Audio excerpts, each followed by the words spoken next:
Merhaba, tarihin tozlu sayfalarına hoş geldiniz. Bugün size çoğunuzun adını belki hiç duymadığı ama Diyarbakır'ı yani bugünkü Diyarbakır'ı tam 100 yılı aşkın bir süre yöneten güçlü bir İslam hanedanını anlatacağım. Mervaniler. Bir çobanın kurduğu Bizans'ı antlaşma imzalamak zorunda bırakan, sarayını alim ve şairlerle dolduran bu hanedanın hikayesi, hırs, zeka, ihanet ve çöküşün iç içe geçtiği nefes kesen bir tarih dersi.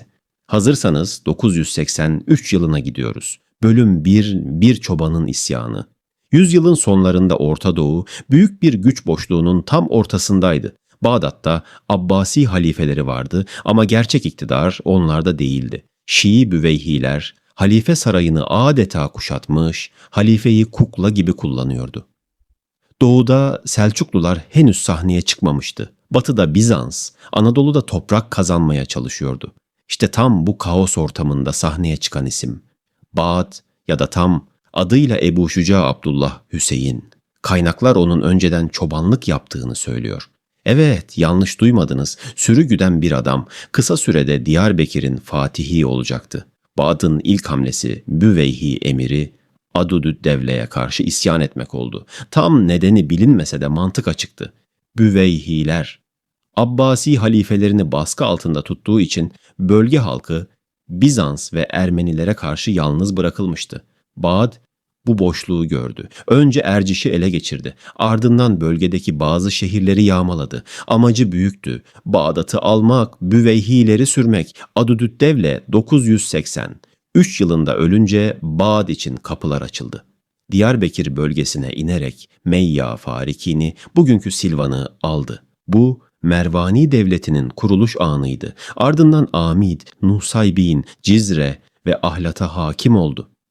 Büveyhi orduları üstüne 2 kez geldi. 2 kez geri püskürtüldü. 984 ilkbaharında Musul'u da aldı. Artık Bağdat küçük bir aşiret lideri değil, ciddi bir bölgesel güçtü. Gerçek kurucu Hasan bin Mervan.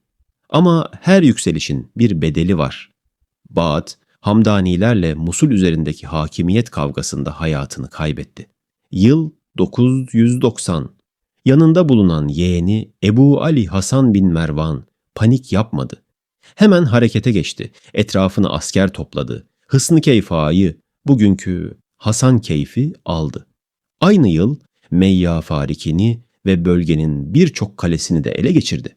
İşte hanedanın adı buradan geliyor. Hasan'ın babasının adı Mervan'dı. Hanedana Mervanoğulları ya da Mervaniler dendi. Hasan amcasının yarım bıraktığı işi tamamladı. Hamdanilerle giriştiği savaşı kazanarak hakimiyet sahasını daha da genişletti. Ve işte tarihin ilginç bir cilvesi. Bizanslılar, Mervanilerin diğer Müslüman emirliklerle birleşerek cihad ilan etmesinden korkuyordu. Bu yüzden 992 yılında Mervanilerle 10 yıllık bir barış antlaşması imzalamak zorunda kaldılar. Düşünün, az önce çobanlık yapan birinin kurduğu hanedanın yeğeni Bizans İmparatorluğunu masaya oturtmuştu. Hasan 997 yılında öldürüldü. Yerine kardeşi Mümehhidüddevle Said geçti. Bölüm 3, Altın Çağ, Nasrüddevle Ahmet. Mervani tarihinin en parlak sayfasına geliyoruz. 401 yani 1011 yılında tahta Nasrüddevle Ahmet geçti. Bu isim Mervani tarihinin zirve noktasını temsil ediyor. Ahmet o kadar güçlüydü ki Büveyhiler ona elçi gönderdi. Fatımiler ona elçi gönderdi. Bizans İmparatorluğu ona elçi gönderdi. Hepsi onu Diyarbakır emiri olarak tanıdı. Abbasi halifesi Kadir Billah ise 1013 yılında ona Nasrüddevle lakabını verdi ve emirliğini resmen onayladı. Nasrüddevle'nin politikası akıllıcaydı. Ne tamamen Büveyhilerin yanında ne tamamen onlara karşı. Dengeleri gözettikçe topraklarını genişletti. 1024'te Amid'i, ertesi yıl Urfa'yı sınırlarına kattı. Selçuklularla ilişkileri de başarıyla yönetti. Diyarbakır ve Musul bölgesinde yağma yapan Oğuz boylarından şikayetçiydi ama bu sorunu bir düşmanlığa değil, bir ittifaka dönüştürdü. Tuğrul Bey ile dostane ilişkiler kurdu ve Büveyhiler adına okuttuğu hutbeyi Tuğrul Bey adına okutmaya başladı. Bu sembolik ama son derece güçlü bir itaat işaretiydi. Hatta Bizans İmparatorunun isteğiyle Selçukluların elindeki Gürcü Prens Liparit'in serbest bırakılmasını arabuluculuk etti. Yani Mervaniler artık bölgesel değil, uluslararası bir güçtü. Peki yağ kültür? Nasrüddevle döneminde Diyarbakır gerçek anlamda bir ilim ve kültür merkezi haline geldi. Sarayı alimler ve şairlerle doldu taştı. Ticaret canlandı, şehirler büyüdü.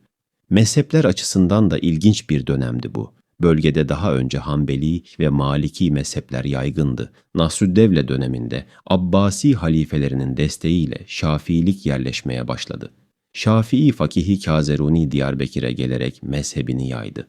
Nasrüddevle 1061 yılında vefat etti. Yaklaşık 50 yıl hükmetti. Ardında mamur bir şehir, güçlü bir devlet bıraktı.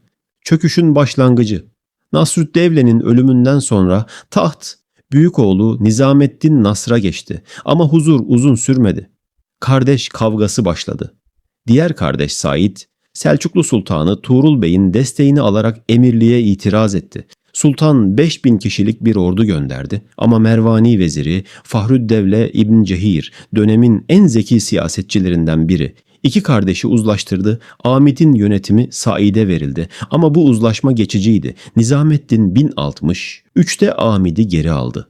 Sonra büyük tarihi kırılma geldi. Malazgirt Muharebesi 1071. Mervanilerin topraklarından yaklaşık 10.000 gönüllü Selçuklu ordusuna katıldı. Savaş kazanıldı, Anadolu'nun kapıları Türklere açıldı. Ama bu zafer Mervaniler için bir süreç başlatıyordu. Selçuklular artık bölgenin tartışmasız hakimiydi. Ahlat ve Malazgirt Selçuklu kontrolüne geçti. Nizamettin 1080'de öldü. Yerine oğlu Nasrüddevle Mansur geçti. Ve işte hanedanın sonunu hazırlayan adam buydu. Bölüm 5. Son bir hanedanın çöküşü. Mansur babasının aksine beceriksiz ve halk tarafından sevilmeyen bir yöneticiydi. Halkın sevdiği eski veziri görevden alıp yerine Hristiyan bir hekim olan Ebu Salim'i atadı. Bu karar büyük bir öfkeye yol açtı ve tam bu noktada eski vezir ailesinden Fahrüddevle ile oğlu Amidüddevle fırsatçı bir hamle yaptı. Selçuklu Sultanı Melikşah'a gittiler. Bölgede iktidar boşluğu var. Hristiyanlar Müslümanlar üzerinde baskı kuruyor. Bölge zengin dediler. Melikşah'ı bölgeyi almaya ikna ettiler. 1083'te Selçuklu ordusu Diyarbakır'a yürüdü. 31 Mayıs 1085. Amit düştü. 30 Ağustos 1085. Meyya Farikin başkent düştü. Diğer şehirler de birbiri ardına teslim oldu. Mervani devleti 102 yıllık ömrünü tamamlamıştı. Mansur, Melikşah'ın ölümünden sonra bir kez daha bölgeyi geri almaya çalıştı. Ama bu sefer karşısına tutuş çıktı. 1093'te esir alındı. Sonradan serbest bırakılıp Cizre'ye sürgün edildi ve Ocak 1096'da Cizre'de hayatını kaybetti. Son Mervani emiri böylece tarihe karıştı. Peki Mervaniler bize ne bıraktı? Günümüze ulaşan gümüş sikkeler. Meyya Farikin, Amid, Cizre, Düneysir, Nusaybin, Ahlat ve Erzen'de basılmış bu paralar.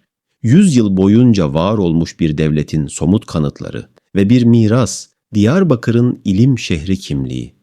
4 mezhepten fakihlerin ders verdiği medreseler.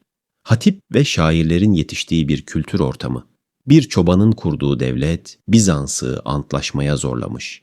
Büveyhi ordularını püskürtmüş. Selçuklularla denge siyaseti yürütmüş. 100 yılı aşkın süre ayakta kalmıştı. Tarih bazen büyük imparatorlukları değil, onların gölgesinde hayatta kalmayı başaran küçük ama zeki devletleri unutur. Umarım bugün Mervanileri biraz daha hatırladınız. Beğendiyseniz kanalıma abone olmayı unutmayın. Sorularınızı yorumlara yazın. Hepsini okuyorum. Bir sonraki videoda görüşmek üzere.